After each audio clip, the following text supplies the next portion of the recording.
राजा ने घोषणा करवा दी कि जो भी व्यक्ति अपनी बलि देगा उसे उसके वजन के बराबर चांदी के सिक्के दिए जाएंगे। नगर के लोगों ने जब राजा की घोषणा सुनी तो हर तरफ उसकी आलोचना होने लगी। कैसा राजा है ये जो अपनी ही प्रजा के लोगों को मौत के मुंह में धकेल रहा है। भला कौन मूर्ख होगा जो धन के बदले अपने प्राण देने को तैयार होगा, और वैसे भी मरने के बाद धन किस काम का। ऐसे ही दिन बीतने लगे, कोई भी व्यक्ति राजा की शर्त मानने को आगे नहीं आया। राजा की चिंता हर खत्म होते दिन के साथ बढ़ती जा रही थी। दानव को दिए वचन में अब बस 2 ही दिन शेष थे। राजा के नगर में एक घर भीखा का भी था। भीखा के परिवार में उसका पिता, उसकी पत्नी और 2 बच्चे थे। भीखा मेहनत मजदूरी करके बड़ी ही मुश्किल परिस्थितियों में अपने परिवार का लालन पालन करने की नाकाम कोशिश कर रहा था, क्योंकि हर रोज उसे काम भी नहीं मिलता था। परिवार की स्थिति इतनी दयनीय थी कि जिस दिन भीखा को काम नहीं मिलता उस दिन परिवार के सदस्यों को भूखा ही सोना पड़ता। भीखा के बाप ने भीखा को राजा की घोषणा के बारे में बताकर उसे राजा के पास जाने की सलाह दी। पिता के मुख से ऐसी बात सुन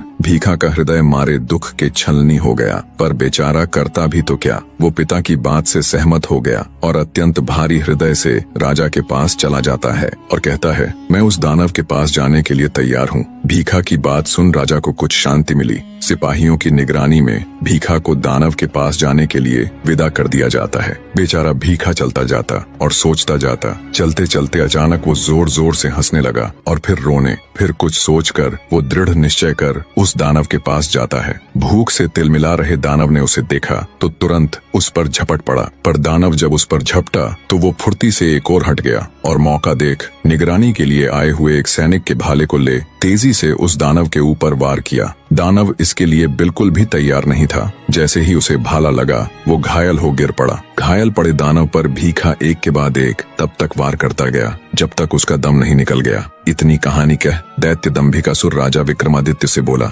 बताओ विक्रमादित्य, जब राजा के सिपाही भीखा को दानव के पास लेकर जा रहे थे तो वो चलते चलते अचानक से हंसा क्यों और फिर रोया क्यों? राजा विक्रमादित्य बोले, सुनो कपटी राक्षस, जब भीखा को दानव के पास लेकर जाया जा रहा था तो उसने विचार किया कि इस दुनिया में कोई किसी का नहीं, पैदा करने वाले पिता से लेकर प्रजा का रक्षक राजा तक। इसी विचार के साथ वो पहले हंसा और फिर रोया। फिर उसने सोचा कि मनुष्य को अपने भाग्य की लड़ाई स्वयं ही लड़नी पड़ती है। बस इसी बात ने उसे प्रेरणा दी और वो उस आदमखोर दानव से भिड़ गया और विजयी हुआ। विक्रमादित्य का जवाब सुन दंभिकासुर बोला, तू वाकई में बड़ा बुद्धिमान